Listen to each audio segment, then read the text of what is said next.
Nah, ada istilah yang kita sebut dengan sport food. Karena itu salah satu hal yang penting, apalagi ikut-ikut grand fondo kayak gitu, kalau telat makan. Kesalahan saya dulu adalah saya konsepnya Strive sama bar sama gel itu kayak doping.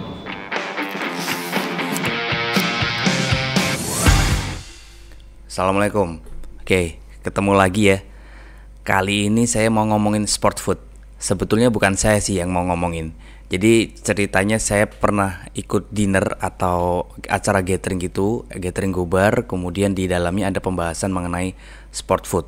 Nah, sport foodnya adalah si Strive. Di situ dijelaskan kenapa kita harus menggunakan. Oke. Nah, ini yang ngomong bukan saya, yang ngebahas adalah Dr. Mirza Hapsari. Beliau itu ahli gizinya Mas Aiman Cahyadi. Jadi yang mengatur asupan gizinya Mas Aiman Cahyadi. Oke, nggak usah berlama-lama, mari kita saksikan. Orang sudah punya Garmin sekarang. Kalaupun nggak punya Garmin, ya pakai HP bisa disetting ya, aplikasinya bisa tahu. Di situ kita tahu, oh saya olahraga intensitasnya sekian, berapa menit heart rate-nya sekian, kalori terbakarnya sekian, semua sudah bisa dapat informasi di situ. Nah, ketika kita sudah tahu tuh ya, oh saya hari ini latihan kebakar 700 kalori ternyata dengan elevasi sekian, speed sekian, ya kan, heart rate saya sampai sekian, itu ternyata terbakar 700 kalori. Nah, ini jadi pelajaran buat kita. Kalau kita hari ini terbakar 700 kalori, maka pada saat olahraga ya, kita sebutnya ini on the go fueling, jadi makan ngisi bahan bakar saat latihan atau olahraga. Ini ya harus dikembalikan sebanyak 700 kalori itu. 700 ini harus diganti dengan apa pada saat goes? Nah, ada istilah yang kita sebut dengan sport food. Sport food itu ada 4 kategori. Sport bar, sport gel, liquid meal, sport drink. Jadi keempat inilah yang harusnya masuk pada saat on the go. Nah, 4 ini ada leveling. Mana yang paling prioritas pertama, kedua, ketiga, dan keempat. Prioritas pertama adalah sport drink. Kenapa? Kenapa sport drink? Saya bukannya nanti belum masuk ke bar loh ya. Sport drink dulu. Saya harus menyampaikan berdasarkan ilmunya dulu. Karena apa? Cairan itu adalah hal penting yang harus digantikan oleh tubuh kita. Ya. Dan syarat cairan yang bagus untuk olahraga adalah yang mengandung gula dan elektrolit. Ya. Nah, syarat minuman olahraga itu setidaknya harus ada karbohidrat atau gula di sana. Misalkan kita goes kurang lebih 4 jam ya. 4 jam itu biasanya kalau kita goes 1 jam paling enggak butuh cairan kurang lebih 1,2 liter ya, 1,2 liter. Kalau kita sampai 4 jam ya berarti itu kalau dikalikan berarti bisa sampai 3,6 liter. Itu separohnya adalah sport drink. Jadi tidak boleh sport drink semua. Misalkan butuhnya kita 3 liter, 1,5 liternya sport drink, 1,5 liternya air mineral biasa. Nah, 1,5 liter yang masuk tadi itu tetap mengandung unsur gula kan yang masuk di sana. Itu juga dihitung. Nah, kalau 1,5 itu kira-kira akan masuk sekitar 300 kalori dari si minuman tadi. Nah, berarti kita masih punya hutang berapa? Kalau tadi 700. 400 kan? Masih harus mengembalikan 400 kan? Nah, 400 ini level yang kedua adalah yang wajib kedua adalah sport bar, punyanya Strive ini. Ya, ini kan bar. Ini makanan wajib kedua yang harus dibawa saat on the go. Karena syarat minuman sport bar itu ada. Jadi kalau makan bar jangan sembarangan ya. Karena yang dikatakan makanan sport bar itu apabila per barnya itu cuma 50 sampai 60 gram, jadi nggak gede. Tapi itu kalorinya bisa di atas 150. Ya, di atas 150. Kalau coba dicek deh kapan-kapan main ke toko yang ada banyak pilihan barnya itu. saya jamin itu sudah gede-gede kayak gitu ya, tapi itu kalorinya cuma 90, 100 gitu. Jadi masih kurang padat kalorinya. Nah, kembali tadi kita masih kurang 400 nih ya. Jadi berarti kita bisa ngambil bar ini 2. Karena per bar rata-rata punyanya stripe itu 150-an ke atas. Kalau 2 itulah sudah masuk 300. Jadi 2 bar masuk. Masih punya 100 ya kan? Ini kan 400 sisanya. 2 bar sampai 1. Satunya apa? Sport gel. Dan sport gel ini bagusnya memang dilasut. Jadi sudah di akhir-akhir. Sudah di misalkan kilometer tinggal 30 lah, yang terakhir-terakhir lah ya, yang sudah, kalau untuk pembalap 30 itu sudah akhir-akhir ya. Kalau untuk awam mungkin 10-20 lah, itu sudah akhir-akhir, itu masuklah sport gel. Jadi bukan sejak di awal masuk sport gel, enggak, tapi itu biasanya di pertengahan akhir itu baru masuk sport gel. Kalau di awal-awal sport drink, sport bar, baru sport gel. Karena apa? Simpanannya kan udah pada habis tuh yang di dalam tubuh. Ototnya udah habis, kemudian glikogen hati sudah habis. Satu-satunya yang bisa dipakai cepat adalah glukosa kan, glukosa darah. Nah, maka jenis yang sport gel itu tadi bisa langsung cepat menaikkan glukosa darah dan langsung dipakai sebagai sumber energi. Maka kalau di last minute si atlet itu suka, atau kita suka merasa kehilangan energi di lutut, itu sebenarnya karena sudah habis-habisan simpanannya. Yang di glikogen hati habis, glikogen otot habis, sudah habis-habisan. Sehingga yang paling cepat bisa memberikan sumber energi adalah yang stripe gel inilah. Ya, jadi itu dengan catatan 700, kalau olahraga kita waktu itu 700 kalori. Nah, maka nanti dari sini bisa dipikirkan nih, disesuaikan. Kalau aku biasanya 500 kalori saja terbakar, berarti cukup 1 bar, 1 gel. Ya kan, dengan kalau sport drinknya nggak boleh ditawar ya, minuman tuh nggak boleh ditawar. Ya, itu. Kalau ternyata lebih panjang, kayak Aiman ini dan teman-teman bisa latihan 5-6 jam, ya berarti tinggal ditambahkan, bisa jadi 4, bisa jadi 5 bar. Aiman biasanya 4 ya, 4 sampai 5 kalau lagi berat. Jadi seperti itu cara menyesuaikan dan menggunakan sport food yang tadi ada 4 golongan.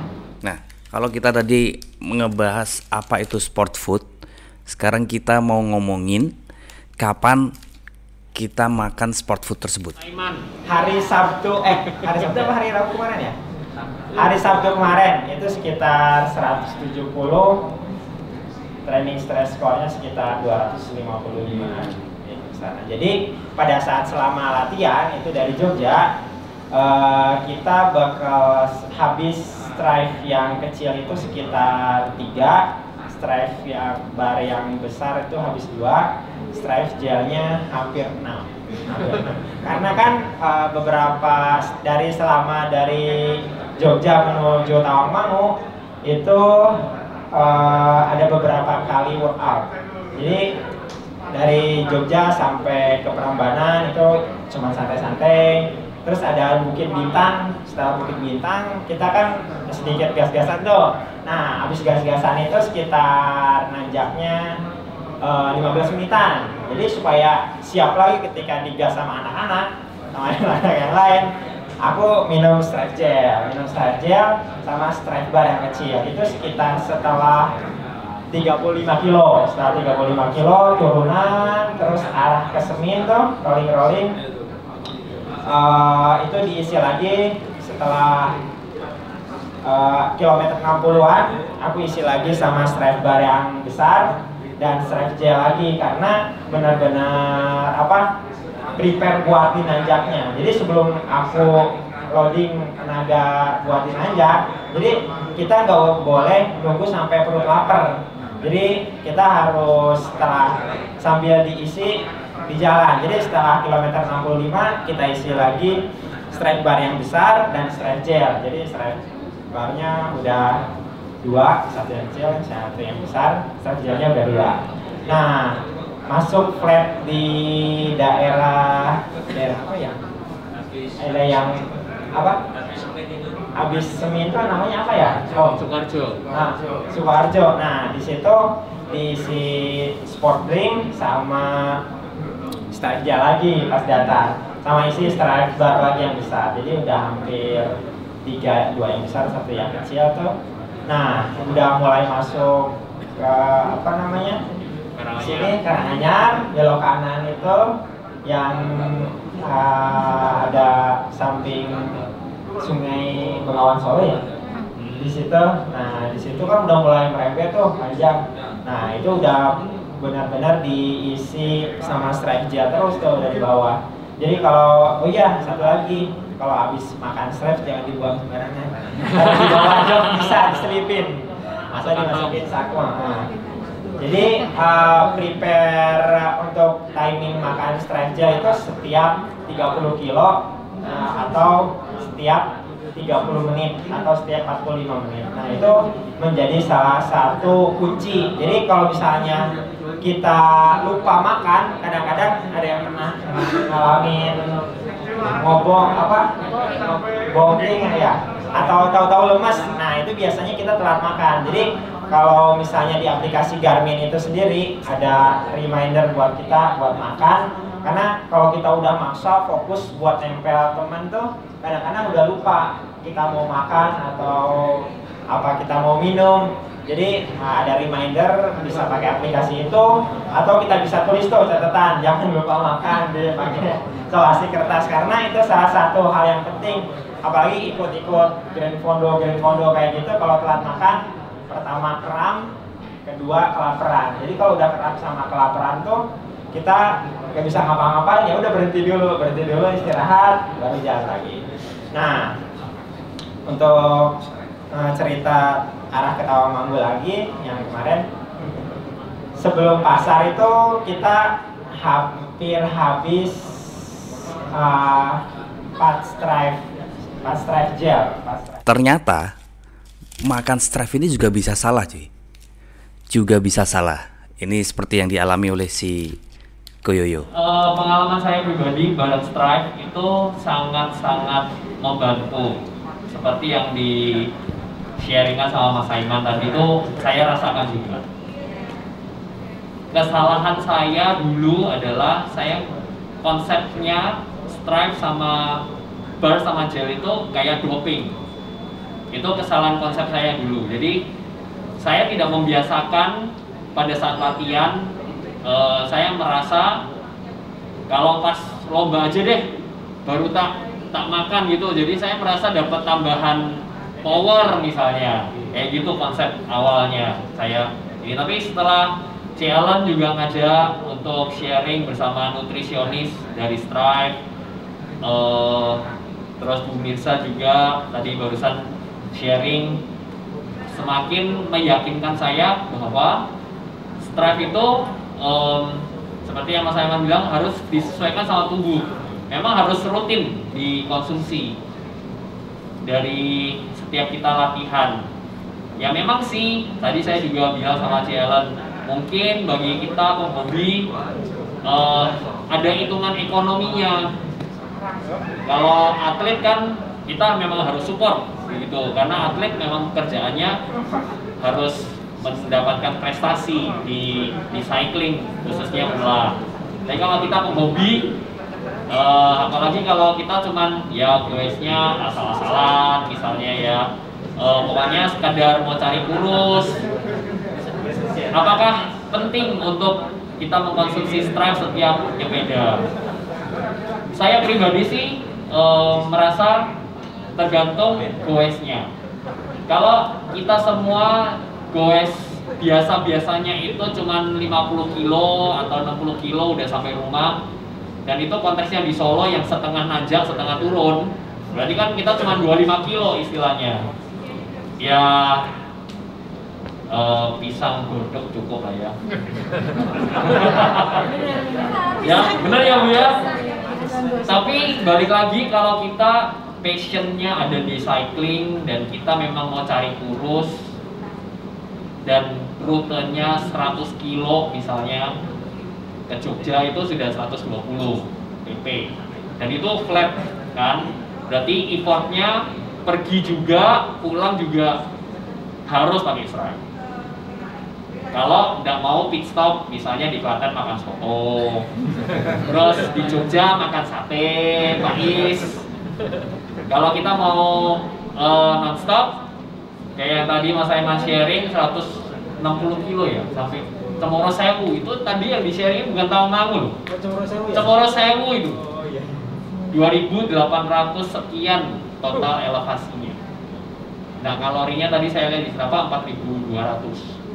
Nah, itu kalau nggak pakai Strive cuma ngandalin soto sama sate, ya absyok.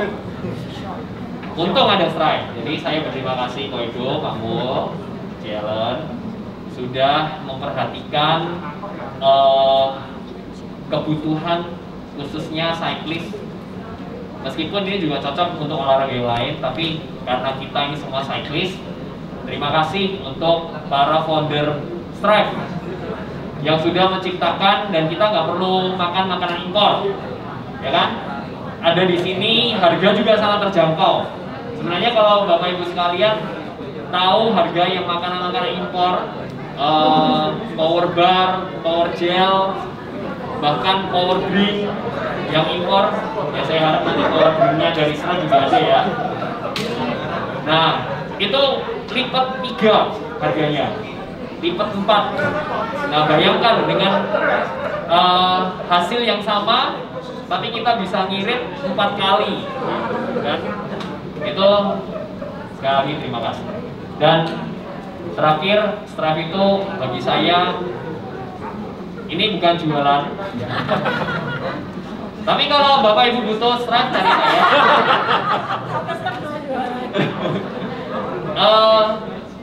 Strive itu sangat terasa, baik barsnya maupun gelsnya.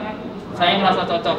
Saya tidak ada gangguan mau makan 2, mau makan 3, perut kosong, tak isi bars, langsung enak gitu loh. Tapi memang kalau perut kosong diisi gels, tidak direkomend. Harus dilapisin sama bars dulu, baru nanti diisi gel. Itu aja dari saya, terima kasih.